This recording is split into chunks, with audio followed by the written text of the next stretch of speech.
Salut à tous et bienvenue dans le 7-8 de l'été, une édition consacrée au sport évidemment. Pendant cette émission, je vais lancer quelques défis à des sportives illinoises que nous avons suivis cette saison. Je reviendrai également sur des personnages marquants que j'ai rencontrés cette année. Je veux parler de Guy Brochot, le passionné de football, et Xavier Delpy, l'apnéiste champion d'Europe. Mais tout d'abord, je vous propose de découvrir ou redécouvrir certaines disciplines méconnues. Le tchoukball, le kinball, cela ne vous parle sûrement pas. Et bien pourtant, les jeunes Manicois savent y jouer dorénavant. Pendant leurs vacances scolaires, ils ont pratiqué ces disciplines atypiques.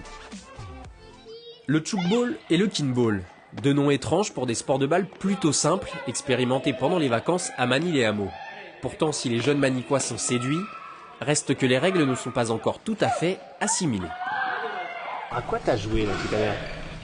Au tchoukball? Qu'est-ce que c'est le tchoukball, tu sais un peu? Non, pas trop. C'est une balle qu'on lance sur une sorte de trampoline et on a fait un exercice et c'est une balle enflammée et il fallait passer le plus de balles de l'autre côté de son adversaire. Le tchoukball vient de Suisse et c'est une sorte de passe à 10 améliorée mélangeant handball, volley et squash. L'idée est de se faire des passes sans que l'adversaire puisse les intercepter. C'est ensuite de tirer dans la cible et il faut que la balle rebondisse par terre avant que l'adversaire ne l'ait rattrapée. Voilà. Donc il n'y a pas de cible qui est propre à chacune des équipes. Le kinball vient du Canada. C'est ce sport spectaculaire où les joueurs peuvent se saisir du ballon avec toutes les parties du corps. L'idée étant qu'ils ne rebondissent pas au sol, coûte que coûte. Le kinball, alors nous on appelle ça en fait pour ceux qui jouaient un peu dans la rue. Avant on jouait au dauphin-dauphine, donc on envoyait un ballon, on appelait un prénom et on devait le rattraper. Donc là c'est un peu le même principe. Ça se joue sur 3 équipes composées de 4 joueurs et donc il y a un protocole pour l'appellation de l'équipe qui doit aller récupérer le ballon. Et donc ce gros ballon qui est envoyé en l'air doit être récupéré par un ou plusieurs membres de l'équipe qui a été appelée avant qu'il ne tombe par terre. Si cette équipe-là n'arrive pas à le récupérer, c'est les 2 autres équipes qui obtiennent les points en fait. Les animateurs de Manille-les-Hameaux veulent, derrière la découverte de ces 2 sports, faire passer un message aux enfants. Aussi bien le tchouk que le kinball sont des activités sportives où les enfants sont jamais mis en contact. Donc il n'y a pas d'insécurité, les enfants sont pas livrés à se faire mal en tout cas. Et c'est énormément basé sur la notion de respect, de fair play. En France, une trentaine de clubs proposent la pratique du tchouk et du kinball.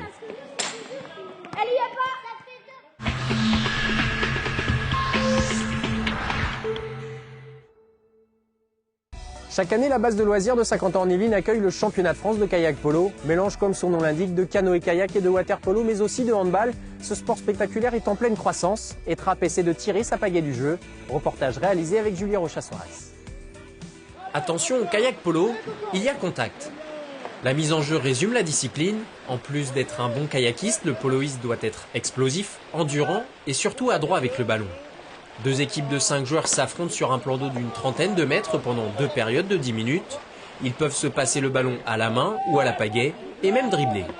C'est un peu comme au hand où tous les joueurs sont à la fois défenseurs et à la fois attaquants. Après, chacun a ses préférences et ses positions. Comme au hand, on a des ailiers. En général, les ailiers, ce sont les plus rapides. Et les centraux, c'est plutôt les gars les plus costauds, ceux qui tiennent bien leur bateau, qui sont bien costauds, quoi. Arrivé en France en 1984, le kayak polo est un vrai sport de contact. À tout moment, le porteur de balle peut être poussé à l'eau par l'adversaire. C'est d'ailleurs l'un des aspects les plus spectaculaires de la discipline, qui fait des poloistes des spécialistes de l'esquimotage express. Technique permettant de remettre le bateau à l'endroit en quelques secondes. Ça peut être violent? Oui, on a des casques à grille, donc il y a des coups de pagaie parfois, assez rarement sur le visage, mais bon, même un ballon sur le nez, ça fait pas de bien. Mais c'est vrai que c'est un jeu très très physique, hein. On a des bateaux adaptés avec des mousses à l'avant, à l'arrière, des gilets renforcés sur les côtés qui permettent de nous protéger les côtes. Cette saison, 80 équipes pratiquent le kayak polo dans l'Hexagone. De son côté, Trapp se bat pour son maintien en National 4.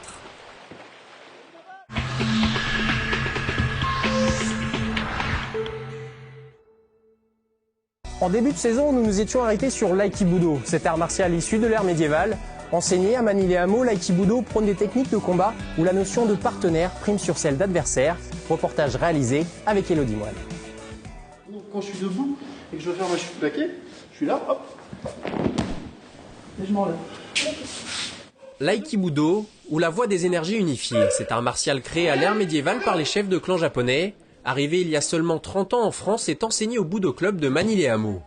L'aïkibudo reste un art martial de défense, toujours dans une volonté d'équilibre, où il faut utiliser les mouvements de son partenaire pour riposter et le mettre à terre tout en gardant le contrôle. L'aïkibudo, c'est bien effectivement un art martial de défense, comme le voulait Maître Yushiba à l'origine de l'aïkido. On utilise toujours l'énergie en fait de l'adversaire pour le canaliser et la retourner contre lui.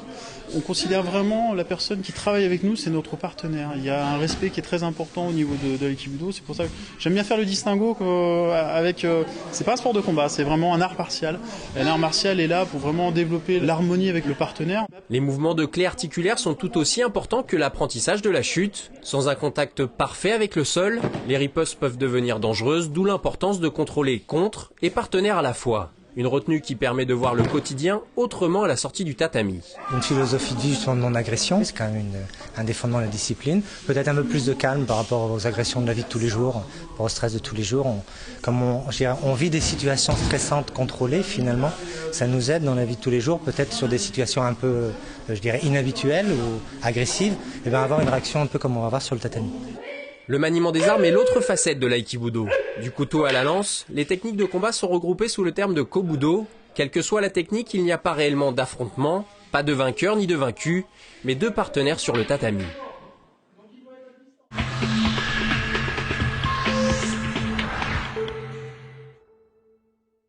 Je vous propose désormais de nous arrêter sur le horseball, un sport spectaculaire où les cavaliers se passent le ballon comme au handball. Et c'est à la base de loisirs que ça se passe. Cet hiver, nous avions suivi une rencontre du championnat régional. Allez, c'est parti, on y va. Le horseball est une sorte de basket rugby à cheval. Deux équipes de 6 joueurs s'affrontent sur 2 périodes de 10 minutes. Pour marquer un but dans un panier situé à 3,50 m de hauteur, l'équipe en possession du ballon doit faire 3 passes minimum. Le horseball est donc un sport spectaculaire où parfois les contacts sont pour le moins rugueux, et pas seulement entre chevaux. À partir du moment où on se bat, où on s'engage pour le ballon, effectivement, il peut y avoir des contacts assez virulents, mais il faut savoir que le règlement est fait pour protéger le cheval et le cavalier. Donc même quand on se penche au ramassage, donc pour ramasser le ballon une fois qu'il est par terre, normalement, on est obligé, si on ramasse pas le ballon, de laisser le ramasseur tranquille pour qu'il puisse ramasser le ballon, parce que là, on est exposé au danger, effectivement. Avant de jouer au horseball, il faut d'abord être cavalier et maîtriser son cheval aux 3 allures, pas trop et galop. Mais ce sport est aussi exigeant pour les chevaux, ils doivent être dressés pour ne pas avoir peur du ballon, apprendre à effectuer des courses très rapides et s'arrêter aussi vite. Des attitudes nécessaires pour que le couple soit performant. La complicité entre le cheval et le cavalier, je veux dire, si le cheval et le cavalier ne s'entendent pas, on a un couple qui ne fonctionne pas, et donc c'est difficile après, un couple qui ne fonctionne pas, c'est difficile de s'intégrer dans une équipe aussi où tout le monde doit se retrouver pour que le collectif fonctionne correctement. Dans ce derby, Mâche s'impose face à Chambly, 9 buts à 5 et assure sa montée en championnat de France.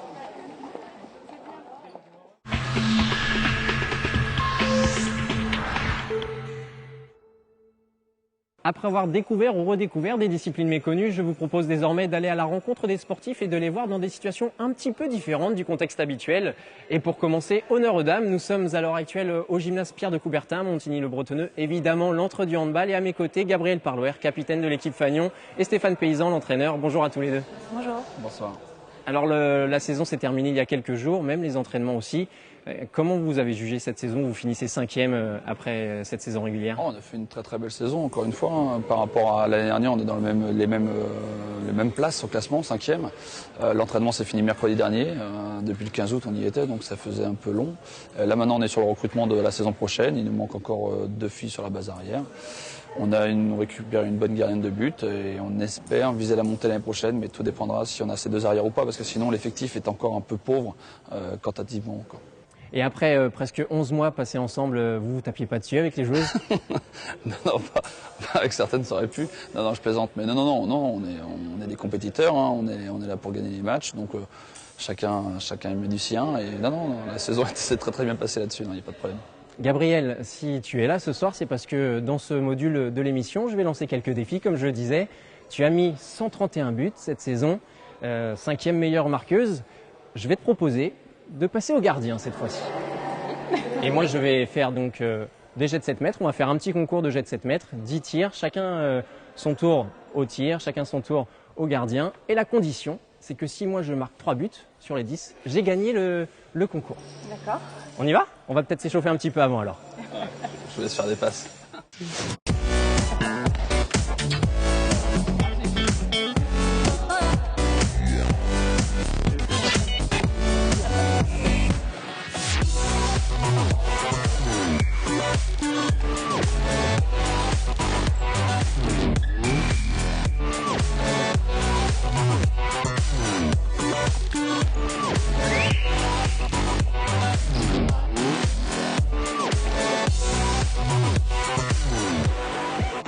Mais pour ce défi, Gabriel Parloer n'est pas venu seul. Après avoir perdu d'un petit tir, je me confronte à Fanny Jean-Baptiste et à la gardienne de l'équipe, Mélodie Jouan.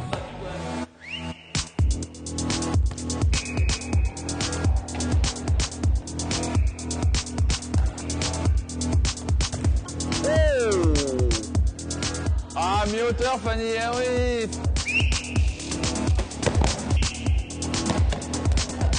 Je m'incline une nouvelle fois d'un but avant de sauver l'honneur sur un ultime jet de 7 mètres, décisif face à Mélodie.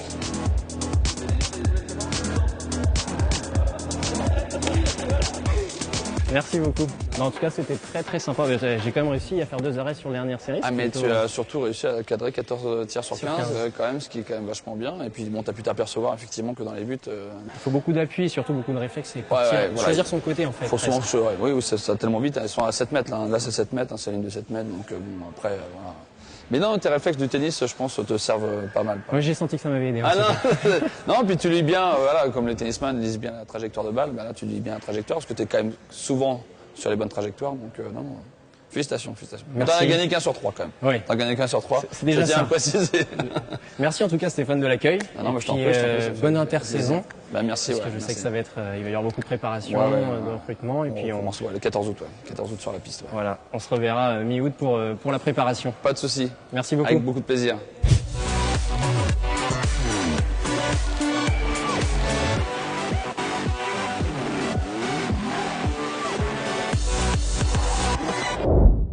Après un premier défi presque remporté au handball à Montigny avec les féminines et les joueuses de Stéphane Paysan, je suis désormais à Versailles, au gymnase Montboron, avec Virginie Orinçan, pivot de l'Entente Le Chesnay-Versailles. Bonjour à toi. Salut Anthony, ça va? Oui, toi, très bien. Ouais, ça va. Alors, si on est aujourd'hui ici, c'est pour une raison un petit peu particulière. La saison est terminée. Vous avez fini première de votre poule de saison régulière, accès aux demi-finales, et vous montez en National 1. J'ai un petit défi à te proposer, on va en parler juste après.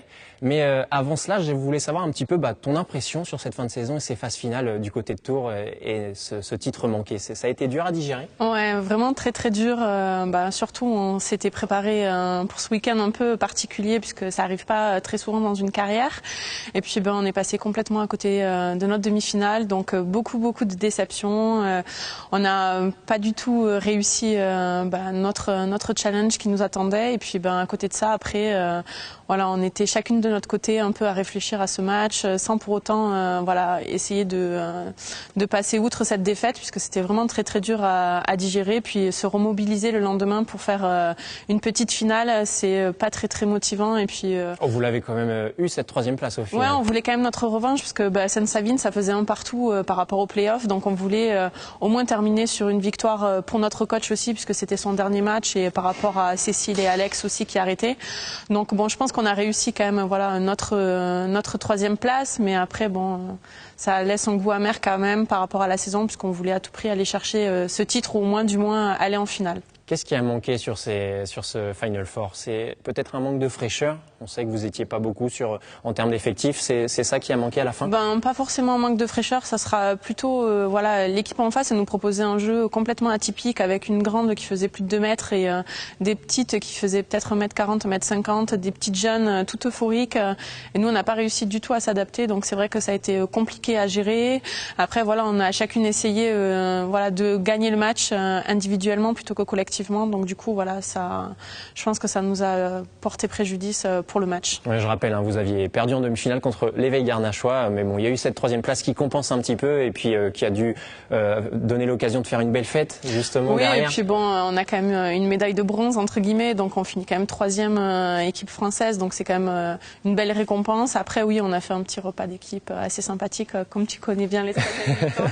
Donc donc pas de souci de ce côté-là. Je sais que maintenant la saison 2012-2013 est un petit peu rangée. Vous avez déjà commencé à préparer cette nouvelle saison, cette première saison en National 1. Il y a eu des nouvelles joueuses qui sont arrivées, je crois, du côté de l'Entente Le Chesnay-Versailles. Les premiers entraînements se sont bien passés? En fait, on a fait qu'un seul entraînement puisque c'était donc justement 2 jours après le Final Four. Donc on avait déjà presque tout rangé nos baskets. On était fatigués, donc on a fait un seul entraînement, donc avec 2 recrues qui étaient présentes, sachant qu'il y en a une 3e qui pouvait pas être là puisqu'elle fait partie des des moins de 19 en équipe de France, donc elle a été présélectionnée.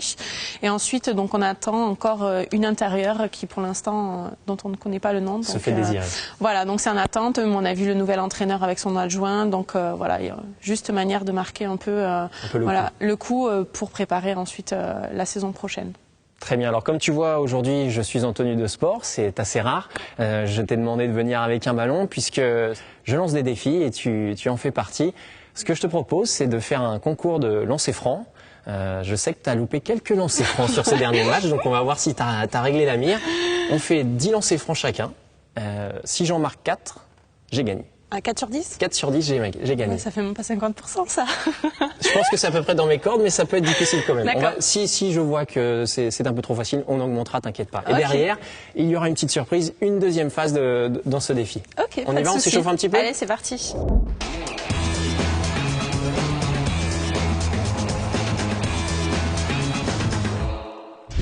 En réalité, ce n'est pas tout à fait comme cela que ce concours de lancer franc s'est passé.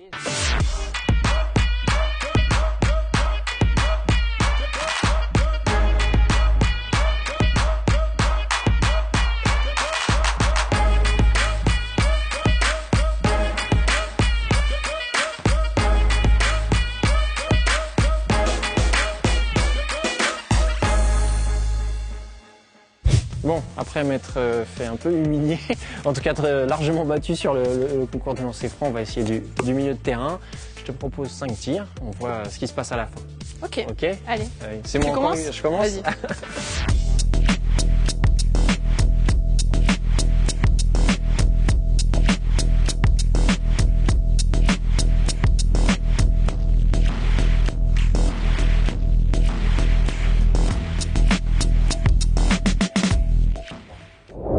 Bon écoute, au moins on aura été égalité sur une partie du défi. Donc je suis déjà assez content de ne pas avoir perdu les 2 parties, c'est déjà pas mal. Ouais. Merci en tout cas de ta disponibilité et puis bravo encore pour cette saison. Ouais, bah au plaisir. Et puis on espère vous voir briller sur les parquets de N1 l'année prochaine. Bon, on espère aussi que ça ne soit pas fait tout ça pour rien. Bon été en tout cas Virginie, ouais, puis merci, à très bientôt. À bientôt.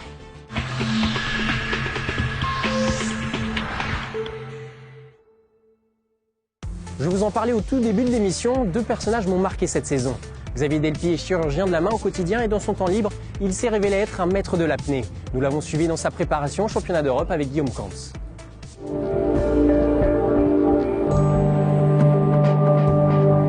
Bienvenue dans le monde du silence. Ondulé tel un poisson, le rêve de beaucoup, le quotidien des apnéistes.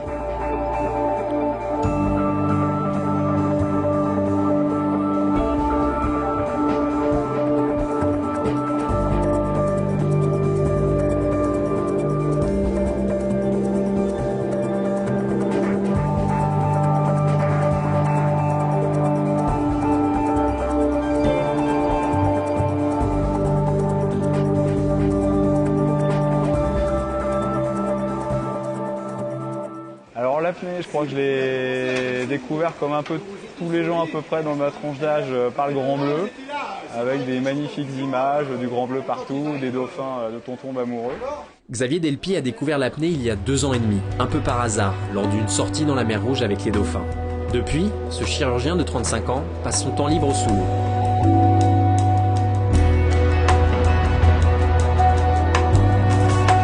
Capable de nager sur 200 mètres sans respirer, Xavier a connu une progression fulgurante. Champion de France il y a quelques mois, le futur Élancourtois fait ses dernières ondulations dans la fosse de Conflans-Sainte-Honorine avant ses seconds championnats d'Europe. Sous l'eau, le nageur de Saint-Quentin connaît 2 phases. La partie plaisir lors de l'apnée statique, une sensation d'apesanteur reposante. Ce moment où les minutes, souvent trop courtes dans la vie, deviennent alors si longues.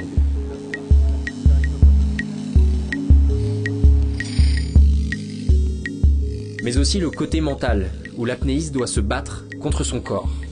Et il y a cette deuxième partie qui commence, qui est ce qu'on appelle la phase de lutte, où là le corps a envie de respirer, et là c'est complètement l'inverse. C'est le mental qui doit distraire, qui doit faire penser à autre chose, qui doit prendre le pas sur le corps qui a envie de respirer. Il est très dans la tête.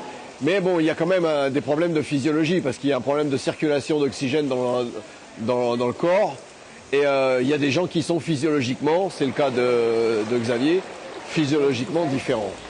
Donc qui ont une faculté de mieux gérer l'oxygène qu'ils ont. L'homme poisson ne se fixe pas de limite et compte bien monter sur le podium des prochains championnats d'Europe à Antalya en Turquie.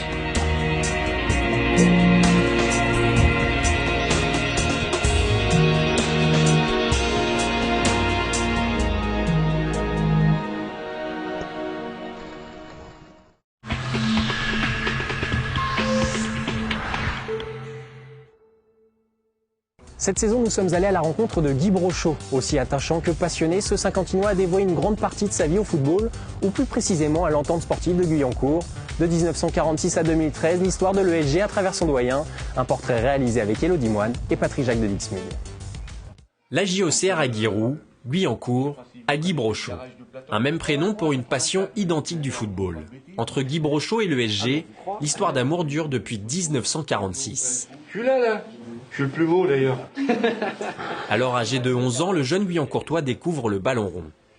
Moi, j'ai jamais appris à jouer au foot. On a appris par nous-mêmes. On n'avait pas de chaussures de foot déjà. On jouait avec des galoches à Boucaré. Je sais pas, vous n'avez pas connu ça. À cette époque, il n'y a pas assez de joueurs pour constituer une équipe à 11 dans une seule catégorie. Le stade Popilesco de Guyancourt est le terrain de ses premiers exploits, où il commence au poste de gardien de but avant de passer défenseur central. Et il paraîtrait même qu'il y possède son arbre personnel. Lorsqu'il se marie à 29 ans, Guy veut sacrifier sa passion pour sa vie de famille. Moi, je veux pas que t'arrêtes, non. Parce que tous ceux qui arrêtent, après, ils prennent une brioche. Je trouve que... C'est vrai, c'était trop jeune pour arrêter. Avant, on mangeait jamais le soir ensemble. Parce que le lundi, il y avait réunion. Le mardi, il y avait entraînement. Le mercredi, c'était les petits. Le jeudi, il y avait entraînement. Et des fois, on mangeait le vendredi soir ensemble. Guy Brochot a eu tous les costumes à Guyancourt. Joueur, entraîneur, bénévole, ici en bleu aux côtés de l'équipe senior, puis dirigeant. En 1972, il participe à la création du Maratra, une alliance d'équipes jeunes venues de tous 50 ans en Yvelines. Le sous-sol de la maison faisait alors office de laverie du club. Ici, là, j'avais tout un placard avec les catégories seniors. Enfin, tout le club était là, quoi. Et le dimanche matin, les joueurs venaient entre 10h et 11h chercher les maillots. Le doyen a aussi vu son sport tant aimé évoluer. J'apprécie plus le système de jeu. Mais ce que j'apprécie pas, c'est la coopération des joueurs. Ils ont trop de distractions autres. Vous voyez, nous on arrivait, comme je leur disais, les gars, vous arrivez au vestiaire, vous accrochez vos habits, et en même temps vous accrochez vos soucis et vos, comment dirais-je, vos mauvais résultats à l'école. Au club, tous les enfants connaissent Guy. L'entraînement commence seulement après avoir salué l'ancien. C'est des personnes qui sont importantes dans chaque club. Je pense que dans chaque club, ils ont des personnes comme ça qui sont attachées à des valeurs au niveau du football, au niveau du respect, au niveau de plein de choses. Allez, essayez de lui voler un ballon, vous verrez que c'est pas facile. Une tribune va bientôt voir le jour au stade Maurice Baquet. Le club continue de grandir et continuera un jour sans Guy Brochot. Mais la relation entre l'homme et l'ESG restera à jamais une histoire d'amour pleine de fidélité et d'humilité.